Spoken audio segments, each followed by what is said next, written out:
Julien Temple's irreverent and shocking portrait of the Sex Pistols now on Film 4. The Filth and the Fury is introduced by John Lydon.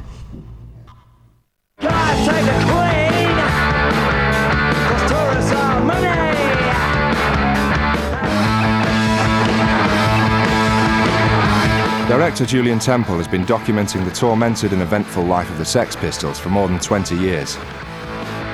The Filth and the Fury tells the ultimate story of the rise and fall of the seminal punk band, with the full collaboration of the band members, including Steve Jones and John Lydon.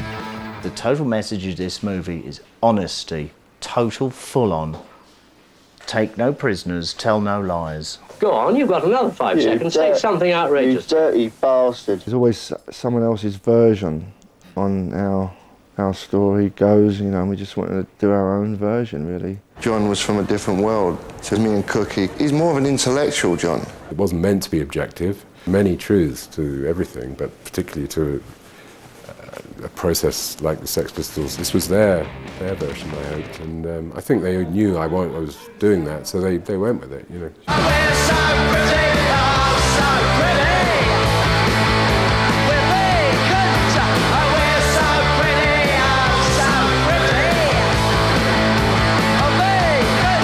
I'd like it to have been more in depth about how we felt about each other. I mean, we got pretty real there, but I think we could have dug a little deeper. But I don't know if that's interesting to people. It's interesting to me. I knew what Steve was. I mean, I knew he had potential to be a great person. There's something in him that's genuine. I could see that there's a tragedy in him, just like in me. People now have waited long enough for the reality. They've been force-fed this garbage through trashy books and poxy movies for long enough about what that band actually really meant. Of course we were vile arsehole cunts, but we were other things besides. We worked on many, many levels, and not worked on many levels too, but all to a greater point and purpose, that we seriously threatened a completely corrupt industry.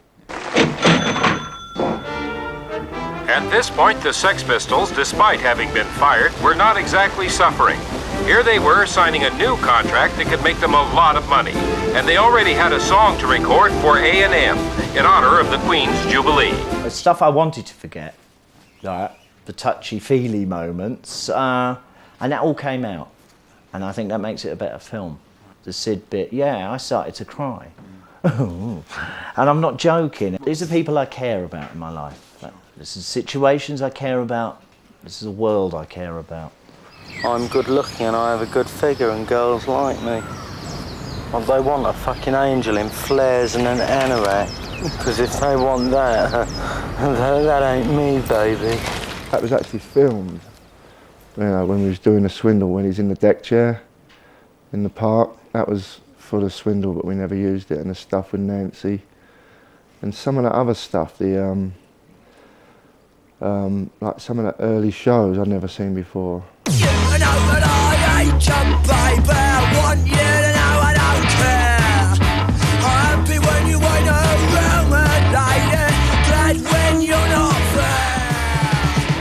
there. Anarchy and their individualism and what they achieved came out of their background. It was instinctive. It wasn't something that was manipulated onto them. It was within them. It's people that I used like an artist. I manipulated. So creating something called the Sex Pistols was my painting, my sculpture. Malcolm's had his opportunity and he's done nothing but sabotage, wreck and ruin and destroy, all according to his own pontificating ego throughout the years.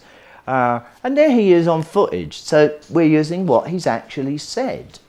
Right? There's no sabotage going on here. We're not putting words in his mouth. And listen to what he speaks. It's awful.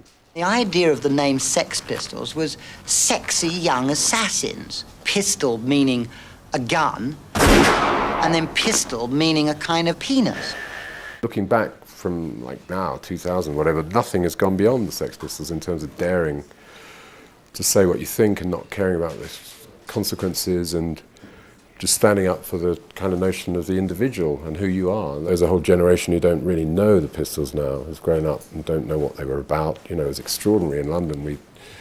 We showed this film, they thought it was a drama. People thought Sid had killed Princess Diana, and it's mad stuff, what these kids were thinking, you know. So there's an incredible confusion about the recent past.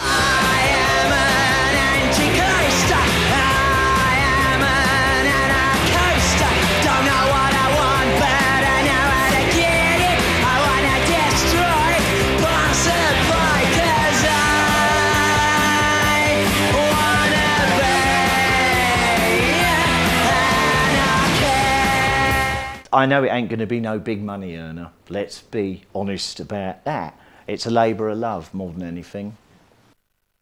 In the movies, when you realize there's a car following